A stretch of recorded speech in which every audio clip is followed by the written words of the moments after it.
नमस्ते सरस्वती देवी गौरवाणी प्रचारिणे निर्विशेष शून्यवादी पाश्चात्य देशतारिणे वाञ्छाकल्पतरुभ्यश्च कृपा सिन्धुभ्येव च पतितानां पावनेभ्यो वैष्णवेभ्यो नमो नमः। जय श्री कृष्ण चैतन्य प्रभु नित्यानंद श्री अद्वैत गदाधर श्रीवासादि गौर भक्तवृंद। हरे कृष्णा कृष्णा राम राम हरे हरे कृष्णा। तो आमी आपनादेर सबाइके स्वागत जानाई आजकेर এই সন্ধ্যাকালীন আলোচনা সভায়, আধ্যাত্মিক আলোচনা সভায়। বিশেষত আজকের দিনটি আমাদের জন্য খুব বিশেষ, তার কারণ আমাদের প্রতিষ্ঠাতা আচার্য his divine grace AC Bhaktivedanta Swami শিল প্রভুপাদের যে গুরুদেব, তার আজকে তিরোভাব তিথি। His divine grace Bhakti Siddhanta Saraswati ঠাকুর গোস্বামী মহারাজ, যিনি সারা পৃথিবীতে 64টি মঠ প্রতিষ্ঠা করেন এবং তাদের কৃপার ফলেই আজকে সুন্দরভাবে সারা বিশ্বে কৃষ্ণ নাম এবং শ্রী চৈতন্য মহাপ্রভুর বাণী প্রচারিত হচ্ছে। আমি আলোচনা শুরু করার পূর্বে আমি একটা প্রশ্ন রাখতে চাই, সেটা হচ্ছে যে কারা কারা প্রথমবার এসেছেন, আজকে প্রথম আমাদের এই অনুষ্ঠানে প্রথমবার এসেছেন, বা ইসকনের কোনো প্রোগ্রামে আগে কোনো দিন আসেননি, প্রথম এসেছেন? ওকে, তা আমি বিশেষত আপনাদেরকে বেশি করে স্বাগত জানাই যে আপনারা প্রথমবার এসেছেন এবং অনেক ধন্যবাদ যে আপনারা আপনাদের সময় বার করে আপনারা এসেছেন। এটা প্রমাণ করে যে আপনারা নিজেদের আধ্যাত্মিক জীবন সম্পর্কে জানতে চান এবং আপনারা খুব উৎসুক, এবং আপনাদের সেই উৎসুকতার দরুন আপনারা এখানে উপস্থিত হয়েছেন। তাহলে এই শীতকালের এই সুন্দর একটা সন্ধ্যায় কিভাবে বাড়ি ছেড়ে বিভিন্ন রকমভাবে আমরা যেখানে ভালোভাবে থাকতে পারতাম, কিন্তু আপনারা সবাই ত্যাগ করে ঠান্ডার মধ্যে এসেছেন, সেজন্য আমি আপনাদের কাছে অনেক কৃতজ্ঞ। আমি নিজেও ভাবছিলাম যে আসবো, কিন্তু খুব বেশি ঠান্ডা লাগছিল, কারণ কলকাতা থেকে এখানে ঠান্ডা বেশি, কলকাতায় অনেক ঠান্ডা কম। তো আজকে যে টপিকটা আমরা আলোচনা করব, সেই প্রশ্ন দিয়েছে জীবন জিজ্ঞাসা।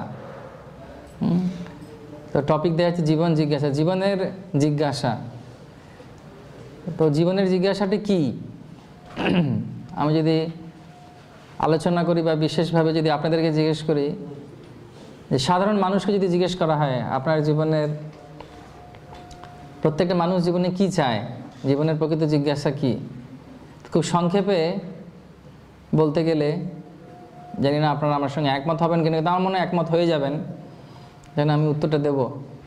তার প্রশ্নের উত্তরটি হচ্ছে জীবনের জিজ্ঞাসাটা কি, কীভাবে ভালো থাকবো, হ্যাঁ কি না, কীভাবে আর একটু ভালো থাকবো। প্রত্যেকটি মানুষ বলে শুধু নয়, প্রত্যেকটি জীব, প্রত্যেকটা যে সমস্ত জীব পৃথিবীতে আছে সবাই একই চায়, কীভাবে একটু ভালো থাকবো। পাখি থেকে, পশু থেকে, মাছ থেকে আরম্ভ করে এবং মানুষ প্রত্যেকে চায় কীভাবে নিজের অবস্থার উন্নতি করে আমি আর একটু ভালো থাকতে পারবো, বা আমি কীভাবে আর একটু ভালোভাবে বলতে গেলে আমি কীভাবে আর একটু ভালো আনন্দে থাকতে পারবো, হ্যাঁ কি না। মানুষ কষ্ট করছে, কলকাতাতে যদি যান বা বিভিন্ন ব্যস্ত শহরে যদি যান, যদি দেখে থাকবেন সবাই দৌড়াচ্ছে। আমি এসে আসার সময় আলোচনা করছিলাম, খড়গপুর হচ্ছে সবথেকে বড় রেলওয়ে স্টেশন ভারতবর্ষে, এবং সবথেকে ব্যস্ততম রেলওয়ে স্টেশন হচ্ছে শিয়ালদা স্টেশন, সবাই ব্যস্ত। আমি একবার কৃষ্ণনগর থেকে ট্রেনে উঠে কলকাতার দিকে আসছিলাম, কলকাতাতে যখন শিয়ালদায় নেমেছি তখন একটা ট্রেন থেকে নেমে দাঁড়িয়ে আছে একটা ট্রেন ধরবো বলে অন্য জায়গায় যাব। সেই সময় অন্য একটি ট্রেনের লোকের এমনভাবে এলো যে প্রায় আমাকে 50 হাত দূরে ঠেলে নিয়ে চলে গেল, কারণ এত ব্যস্ত সবাই দৌড়াচ্ছে, এবং দেখে ভয় লাগে, এমনভাবে মুখ করে থাকবে, মানে মুখের অবস্থা এমন হয় প্রতিচ্ছবি যে খুব ব্যস্ত। কিন্তু প্রত্যেকে ওই ব্যস্ততার কারণটাও কিন্তু একটাই, সেটা কি, কীভাবে আরেকটু ভালো থাকবো। কিছু কিছু ক্ষেত্রে নিজের জন্যে, আর কিছু কিছু ক্ষেত্রে আমরা যাদেরকে ভালোবাসি তাদের জন্য। যেন অনেকে বলে যে আমি একটু ভালো করে কাজ করে যেতে চাই, কিছু রোজগার করে যেতে চাই, যেন আমার ছেলে বা মেয়ে বা আমার পত্নী বা আমার নিজের জনেরা একটু ভালো থাকে। কারা কারা আমার সঙ্গে একমত যে আপনি যেটা বলছেন সেটা ঠিকই বলছেন? ঠিক বলছে কি? তো ঠিক আছে, তাহলে এগোনো যাবে কথা। তো পারতপক্ষে সবাই ভালো থাকতে চায়। পৃথিবীতে এমন কেউ কি আছে যে বলবে যে না আমার দুঃখ চাই? আমি অনেক দিন আগে একটা অ্যাডভার্টাইজমেন্ট দেখছিলাম, নিঃসঙ্গতাই আমার জীবনের প্রকৃত উদ্দেশ্য। কিন্তু সেটা আমার মনে হয় একটা পাগলের প্রলাপ। কারণ স্বাভাবিক ব্যক্তি কখনো একা থাকতে পছন্দ করে না। কোনো উৎসব একা একা পালন করা যায় না, সেখানে লোকজন দরকার, অনেক সঙ্গী সাথী দরকার। সেখানে মানুষ হচ্ছে একটি সামাজিক জীব, হ্যাঁ কি না? যেমন আপনারা সবাই এখানেও আছেন, গোষ্ঠীবদ্ধ হয়ে আছেন, সবাই একসঙ্গে থাকতে চায়। এবং সেই কারণে তো মানুষের প্রকৃত উদ্দেশ্য হচ্ছে যে সবাইকে নিয়ে কীভাবে একসঙ্গে থাকবো, একসঙ্গে চলবো। তো সেই কারণে তো মানুষ যখন একসঙ্গে থাকতে চায়, প্রত্যেকের সঙ্গে সম্পর্ক থাকে, সবাই চায় যে একটু ভালো থাক, আমার নিজের লোক ভালো থাক, আরেকজন ভালো থাক। এবং পারতপক্ষে যদি এই ভালো থাকার ভেতরেও খোঁজ করা যায় যে আসল উদ্দেশ্যটা কি, তাহলে বুঝতে পারা যাবে যে সবাই একটা জিনিসই চাইছে, যে সবাই আনন্দে থাকতে চাইছে। এবং সে আনন্দর যে চাওয়ার বা আনন্দ পাওয়ার বিভিন্ন মাধ্যম সে খোঁজে। কখনো সে সিনেমা হলে যাচ্ছে, কখনো সে আলোচনা সভায় যাচ্ছে, কখনো সে ক্রিকেট দেখতে যাচ্ছে, বিভিন্নভাবে চাই যে কীভাবে আমি একটু আনন্দ পাবো। তার অনেক রকমের ধরনের ইচ্ছা যে কীভাবে আমি একটুখানি আনন্দে থাকতে পারো। কিন্তু সে আনন্দ পাওয়া এই জড়জগতে, তার প্রকৃত আনন্দটি কী, কীভাবে আমরা এই আনন্দ খুঁজে পেতে পারবো, সেই সম্পর্কে আমরা 30 মিনিট আলোচনা করব। 30 মিনিট হলে চলবে? কোনো অসুবিধা নেই তো? সবাই রাজি তো? হ্যাঁ। তো আমি 4জন বন্ধুর গল্প বলবো যারা ওই আনন্দ খুঁজতে গেছিল। কলকাতায় থাকে 4 বন্ধু, ভালো করে শুনবেন। কজন বন্ধু? 4জন বন্ধু আনন্দ খুঁজতে গেছে। যে আমার এই ভালো লাগছে না, খুব আনন্দ চাই, খুব এনজয় করব। এবং সেই কারণে অনেক দিন ধরে টাকা জোগাড় করেছে। টাকা জমিয়ে জমিয়ে জমিয়ে জমিয়ে অনেক কষ্টে ভিসা পেয়েছে আমেরিকা যাবার। এবং 4 বন্ধু আমেরিকা গেছে। 4 বন্ধু আমেরিকা যাবার পর নিউ ইয়র্ক যে নগর আছে, সেই নগরের একটা বড় হোটেলে গিয়ে উঠেছে। তারা কি খোঁজ করতে এসেছে, কি চায়? আনন্দে থাকবে। এবং সেই গগনচুম্বী অট্টালিকা যেখানে 100 তলায় উপরে থেকেছে, সবথেকে উপরে থাকবো, সবথেকে ভালো জিনিস দেখবো, এত টাকা খরচা করে এসেছে যখন একদম কোনো কিছুতে কম যাতে না হয়। তো 100 তলায় একটা ফ্ল্যাট নিয়েছে। সে ফ্ল্যাট নিয়ে সেখানে 4 জন আছে। সকালবেলা ঘুরতে বেরিয়েছে, সাইড ট্যুর, বিভিন্ন জায়গায় ঘুরতে বেরিয়েছে। তো রাত্রেবেলা যখন ফিরে এসেছে দেখছে যেটা আমেরিকাতে হবার কথা নয় সেটা হয়ে গেছে। কি? লোডশেডিং। আর কত তলায় ফ্ল্যাট নিয়েছে? বোঝা যাচ্ছে কি? লিফট চলবে না আর। এবং মুহূর্তের মধ্যে তাদের মাথার মধ্যে একটা সন্দেহ হলো, তাহলে কি হবে?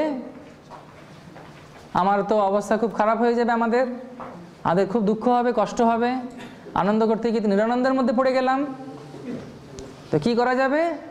তখন ওরা নিজেরা ঠিক করলো যে 100 তলায় তো উঠতে হবে, কারণ আমরা এত ক্লান্ত, অবশ্রান্ত, এবং খাবার দাবার সব উপরেই রয়েছে। বোঝা যাচ্ছে কি? আপনারা কোথায় আছেন এখন? নিউ ইয়র্কে, ঠিক আছে? দিয়ে আমরা ওখানে তখন গেছে, তখন 4 বন্ধু ঠিক করেছে যে এই যে উপরে ওঠার কষ্টটা চলে যাবে যদি আমরা আমাদের জীবনের কোনো কষ্ট, সব থেকে যে দুঃখগুলো পেয়েছি সেগুলো যদি আমরা একে অপরের সঙ্গে আলোচনা করতে করতেই সিঁড়িতে উঠি। বোঝা যাচ্ছে? তাহলে সেই দুঃখ যখন আলোচনা করব, কারণ প্রত্যেক মানুষ ভাবে কি তার গল্পটা সব থেকে বেশি দুঃখের। এটা একটা আশ্চর্য ব্যাপার। আমার মতো দুঃখে কেউ পায়নি, এটা একটা ঘটনা, সবাই ভাবে তাই। তো প্রথম বন্ধু গল্প শুরু করলো সিঁড়ি দিয়ে উঠতে উঠতে, আমার জীবনে যা হয়েছে কি আর বলবো বলে বলা শুরু করলো। সেগুলো আমরা ভেতরে যাব না কি বলেছিল, কারণ আমাদের সময় কম আছে। এরকম বলতে বলতে বলতে যখন 25 তলায় এসে গেছে, সে আর বলতে পারছে না, চোখে মুখে সব আবেগে একদম জল জমে যাচ্ছে। তখন দ্বিতীয় বন্ধু বলছে, আরে তোর কি দুঃখের কথা, তুই আমারটা শোন, কেঁদেই ফেলবি।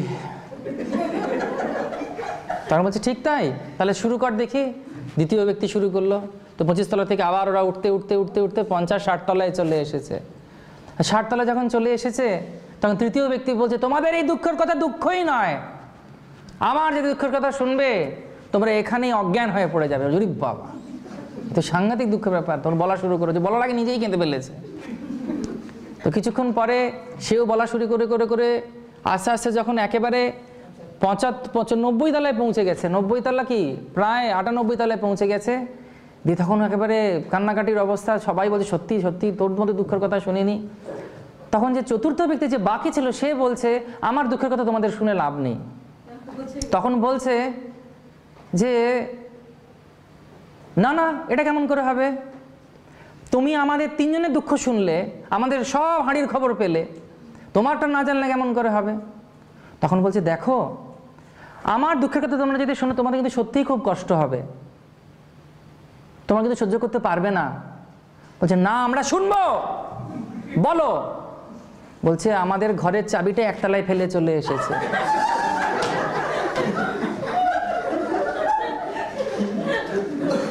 ততক্ষণ আরো 99 তলায় পৌঁছে গেছে, এবং সঙ্গে সঙ্গে যে বাকি যে 3 জন ছিল ওখানে ধপধপ ধপধপ করে বসে পড়েছে।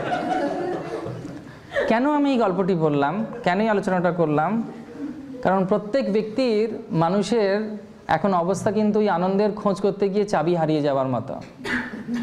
জড়জগতে প্রত্যেকে কিন্তু এই আনন্দ খোঁজার জন্য যাচ্ছে, কিন্তু সবার ওই যে আনন্দের চাবিটা একতলায় পড়ে আছে। সে বিষয়ে আমরা আজকে আলোচনা করব। আসুন দেখা যাক শাস্ত্রে কি বলছে। এই পৃথিবীতে প্রত্যেকজন ব্যক্তি এই আনন্দ খোঁজার জন্য দৌড়াচ্ছে, এমনভাবে দৌড়াচ্ছে যে যেভাবে হোক ভালোভাবে থাকতে হবে। এবং সেই জন্য তারা যে নীতি বা অনুসরণ করার চেষ্টা করছে সেটা হচ্ছে 4 বাক নীতি। 4 বাকের নীতি কি? যেভাবে হোক ভালো থাকবো, যাবৎ জীবেত সুখৎ জীবেত, ঋণং কৃত্যা হিতম প্রিবেত, ভস্মীভূতস্য দেহস্য কুথা পুনরাগমন। যতদিন পর্যন্ত বাঁচবো ভালোভাবে বাঁচবো, রাইট? যতদিন পর্যন্ত বাঁচবো ঘি খেয়ে বাঁচবো, এবং সেই ঘি কিনতে গিয়ে যদি আমাকে ধার করতেও হয় ধার করে ঘি খাবো, কিন্তু ঘি খাবো। মরে যাবার পরে কে দেখেছে কি হয়েছে?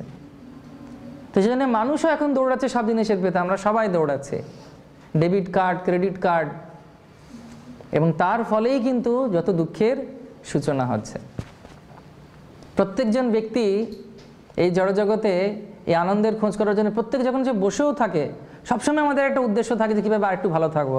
একভাবে কেউ বসে থাকতে পারবেন না, হয় পা ওঠাবেন, পা নাচাবেন, হাত ওঠাবেন, হাত নাচাবেন। প্রত্যেকের মধ্যে সেই প্রবৃত্তি থাকে আর একটু ভালো থাকার। এবং তার জন্যে যেহেতু প্রকৃত উদ্দেশ্য মানুষ জানছে না প্রকৃত আনন্দ কি, তার জন্য সে ভুল পথে পরিচালিত হয়। এবং সেই কারণে তো ভগবদ্গীতায় খুব সুন্দরভাবে বলা হয়েছে যে মানুষ প্রকৃতপক্ষে জানেই না প্রকৃত আনন্দ কোথায় আছে। কবির ভাষায়, আমি পাগল হয়ে বনে বনে ঘুরি, আপন গন্ধে মম কস্তুরী মৃগ সম।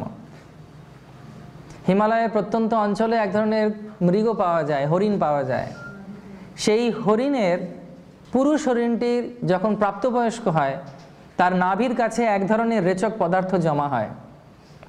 তার এত সুগন্ধ, তাতেও তার মন মাতানো সুগন্ধ, সে বনকে মাতোয়ারা করে দেয়। আর সে মতো অবস্থায় সেই হরিণটি পাগলের মতো দৌড়ায়, কোথায় সুগন্ধ, কোথায় সুগন্ধ, কোথায় সুগন্ধ। কিন্তু সুগন্ধটি আছে তার নিজেরই নাভিতে, তার নিজেরই শরীর থেকে বেরোচ্ছে সেই অমৃতময় সুবাস। কিন্তু সে দৌড়াচ্ছে কোথায়? পাথর খোঁজার চেষ্টা করছে, মাটি খুঁড়ছে, গাছের উপর ওঠার চেষ্টা করছে। আর একদিন এইভাবে একই জায়গায় ঘুরতে ঘুরতে ঘুরতে ঘুরতে সে বিব্রত হয়ে পড়ে গিয়ে দেহত্যাগ করছে। ঠিক সেই রকমভাবেও আমরাও দৌড়াচ্ছি আনন্দের খোঁজে। কলকাতায় দৌড়াচ্ছি, ভাবছি এই কাপড়টা যদি আমি কিনে ফেলি তাহলে আমি খুব ভালো থাকবো, সব থেকে বেশি সুখী হব। এই গাড়িটা যদি আমি কিনে ফেলি, ফেরারি, তাহলে আমি খুব খুশি হয়ে যাব। আমি যদি এই বাড়িটা, এই ফ্ল্যাটটা কিনি, দক্ষিণ খোলা, পূর্বে হাওয়া, পুকুর, পূর্বে হাঁস, পশ্চিমে বাঁশ, দক্ষিণ খোলা, উত্তরে নালা, এটা শাস্ত্রে মানে এটা একটা ছোট্ট ছক ভালো বাড়ি কেনার, জানেন? এরকম যদি একটা ফ্ল্যাট পাওয়া যায় কত ভালো হবে, হবে কি না? অনেকে হাসছেন, শুনেই হাসছেন, কত আনন্দ হচ্ছে। কিন্তু তার জন্যে অনেক পরিশ্রম করতে হয়। আমরা দৌড়াচ্ছি এবং মনটা কীরকম মানুষের, আমরা ভাবছি এটা পেয়ে গেলে ভালো থাকবো, ওই কস্তুরী মৃগর মতো। এটা পেয়ে গেলে এটাই সেই সুগন্ধ, এটাই সেই জিনিস। তো পর মুহূর্তে মনে হচ্ছে এটা আমার লাগবে না, পর মুহূর্তে আরও নতুন জিনিস চলে আসছে আমাদের সামনে, তখন মনে হচ্ছে ওটা পেতে হবে আমাকে। আর 2G ছিল, 3G দরকার, 4G দরকার। প্রথমে এমনি মোবাইল ছিল, ঘোরানো ফোন ছিল, সে ঘোরানো ফোন চলে গেল, তারপরে টেপা এলো, এখন ছুঁলেই কাজ হয়ে যায়, তারপরে বললেই কাজ হবে, কোনো শেষ নেই। এবং এই মানসিকতাকে উপরে ভিত্তি করেই মানুষ ভাবছে একটু সম্পর্ক ভালো করে ফেলি কারোর সঙ্গে, তাহলে খুব ভালো থাকবো, আমি যদি এই জিনিসগুলো পেয়ে যাই আমি খুব ভালো থাকবো। কিন্তু আমাকে আপনারা বলুন, একটা জিনিস থেকে, জড়জাগতিক কোনো জিনিস থেকে কতদিন পর্যন্ত আনন্দ আপনারা পেয়েছেন, বা সুখ পেয়েছেন, বা পরিতৃপ্তি পেয়েছেন? আমাদের মনটা হচ্ছে বাচ্চার মতো। একটা বাচ্চা কিছুদিন একটা খেলা নিয়ে খেলা করে, যেই খেলনার সামনে আরেকটা খেলনা দেওয়া হবে তখন ওটার দিকে হাত বাড়াবে। এবং সেই জন্যে আমরা সম্পূর্ণরূপে বিধ্বস্ত হয়ে রয়েছি, যেহেতু আমাদের অহংকার এবং আমাদের মানসিকতা আমাদেরকে এই দৌড়াচ্ছে।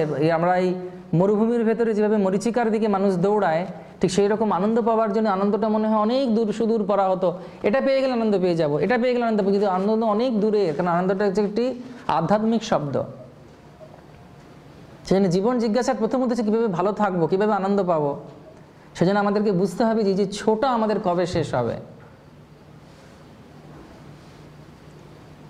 শাস্ত্রে বলছে যে একজন ব্যক্তি যদি ভাবে যে আনন্দ পেতে হবে, তাকে সে আনন্দটা কি সেটাকে ভালো করে আগে বুঝতে হবে।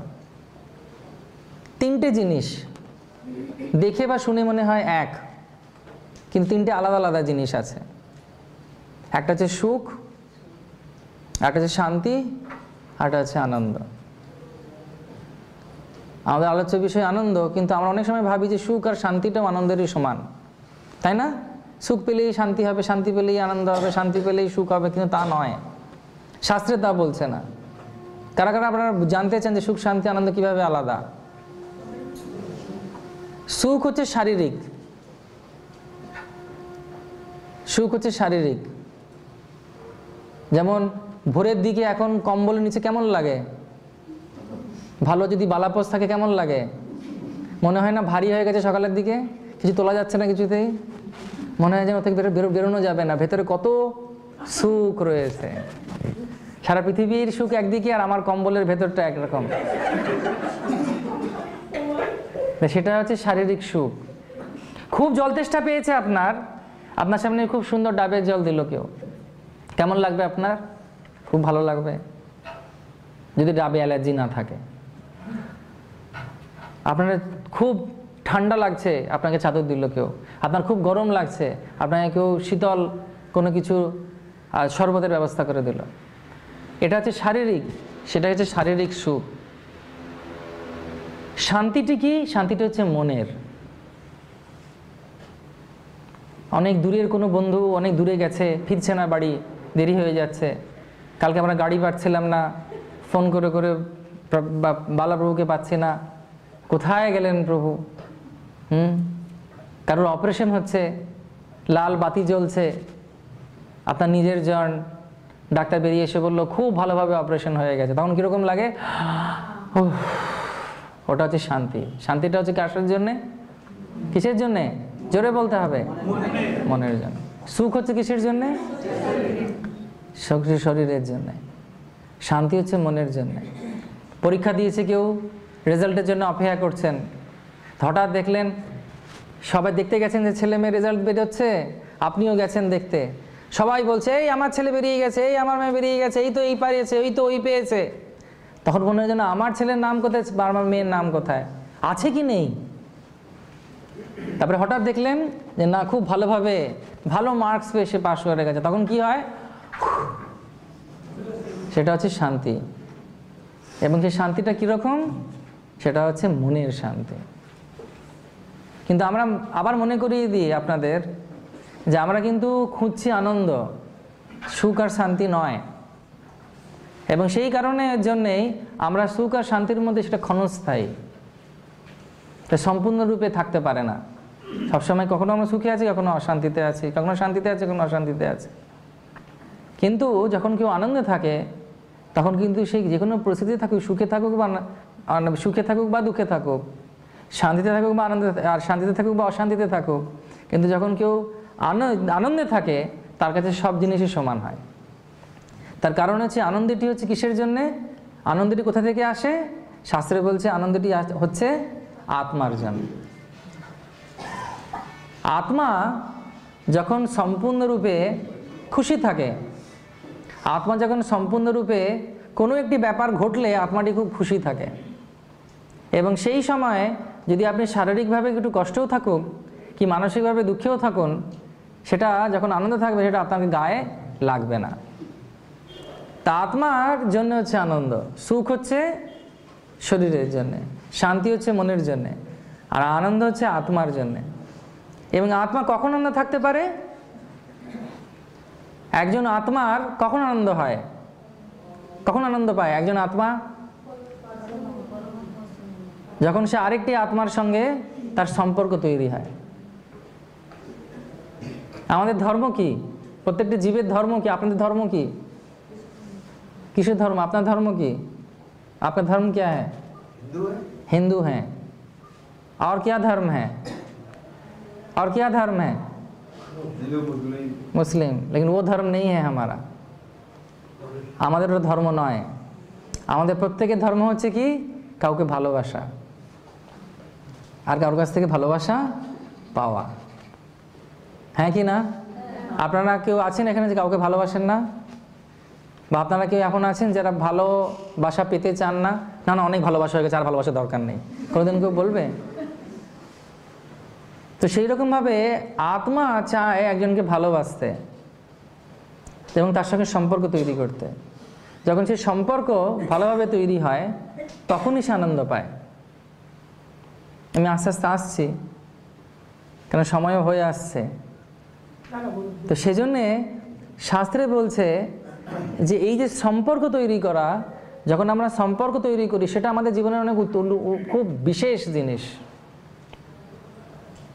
এবং সেই সম্পর্কটা কীরকম হবে? সম্পর্ক যখন একজন আত্মার সঙ্গে পরমাত্মার সম্পর্ক হবে অন্তিমে, যখন সে বুঝতে পারবে অন্য কোনো সম্পর্ক স্থায়ী নয় এই জগতে। প্রত্যেকটি সম্পর্কের মধ্যে একটা আমিত্ব এবং প্রত্যেকটি সম্পর্কের মধ্যে একটা স্বার্থ থাকে। এটা ঘটনা। আপনি যতই চেষ্টা করুন একজন ব্যক্তিকে সন্তুষ্ট করার, সে আপনার যত কাছেই হোক না কেন, জড়জগতের নিয়ম হচ্ছে তাকে সম্পূর্ণরূপে আপনি সন্তুষ্ট করতে পারবেন না। কোথাও বাইরে যাবেন, সবাই চলে আসবে আত্মীয় স্বজন, যতক্ষণ না পর্যন্ত আপনি সুটকেস খুলছেন। সুটকেস খোলা হয়ে গেল, জিনিসপত্র নিয়ে নিল, সবাই ফিরে চলে গেল। আপনি কি খেলেন, কি ঘুরলেন, কোথায় কেমন আছেন কেউ দেখবে না। হ্যাঁ কি না? কার সাক্ষাৎকার আছে বলুন একবার? সত্যি বলছে কি ভুল? এটা হচ্ছে জড়জাগতিক সম্পর্ক। কিন্তু সেই জড়জাগতিক সম্পর্কটা যখন সম্পূর্ণরূপে আধ্যাত্মিকতায় পরিণত হয়, সেটা প্রথমত প্রেমে পরিণত হয় বা ভালোবাসায় পরিণত হয়। সেটা হচ্ছে প্রকৃত ভালোবাসা। প্রকৃত ভালোবাসাটা কি? প্রকৃত সম্পর্কটা কি? যখন কোনো আশা করা থাকে না, উইদাউট এনি এক্সপেকটেশন। কিন্তু আমাদের জড়জগতের নিয়ম কি? আরো দাও, আরো দাও, আরো দাও। যতক্ষণ দিতে থাকবে ততক্ষণ সম্পর্ক ভালো থাকবে, প্রেম থাকবে। যেই দেওয়া বন্ধ হয়ে গেল তখনই স্বরূপে সবার হয় গোলকেতে স্মৃতি, তখন স্বরূপ বেরিয়ে আসবে। যেমন অনেক বাচ্চাদেরকে বলে, আরে বাচ্চা তো খুব শান্ত তোমার, বলছে আস্তে আস্তে দেখুন আপনার সঙ্গে পরিচয় হবার পর কী রূপ ধারণ করে। অনেক স্টুডেন্টদের আমাদের বিবাহিত জীবনে বিবাহিত করেছে, বাচ্চা হয়েছে, অনেকদিন পরে বাবু নিয়ে এলো, বাচ্চাটা একটু বড় হয়েছে, প্রথমে দেখে আমাদের চেহারাটা দেখে একটু বাচ্চাগুলো ঘাবড়ে যায়, তারপর ধরো না মানুষের মতোই তো লাগছে, কোনো অসুবিধে নেই, তারপর স্বরূপে ফিরে আসে, তখন খুব উৎপীড়ন। ঠিক সেরকমভাবে প্রত্যেকটা সম্পর্ক, যে সম্পর্কগুলো আমরা চাইছি, যেটা সুখ শান্তির ঊর্ধ্বে, যেটা আত্মার সঙ্গে সম্পর্ক, এবং আমরা সেই সম্পর্কের জন্য এই সম্পর্কটা, যে পবিত্র সম্পর্কটা আমরা খুঁজছি সবার মধ্যে, এই যে ফেসবুক, টুইটার, হোয়াটসঅ্যাপ, সব সম্পর্কের খোঁজ। কোথায় আমার বন্ধু আছে, কাকে আমি লাইক করব, কারণ সবাই আমরা সম্পর্ক খুঁজছি এবং সম্পর্কের মধ্যেই আনন্দ, কিন্তু আমরা জানি না কার সঙ্গে সম্পর্ক তৈরি করতে হবে। এবং এই যে আনন্দটা আসছে, আনন্দটা সম্পর্ক যখন তৈরি হয় ভগবানের সঙ্গে, তখনই একমাত্র আমরা সে দিব্য আনন্দ লাভ করতে পারি।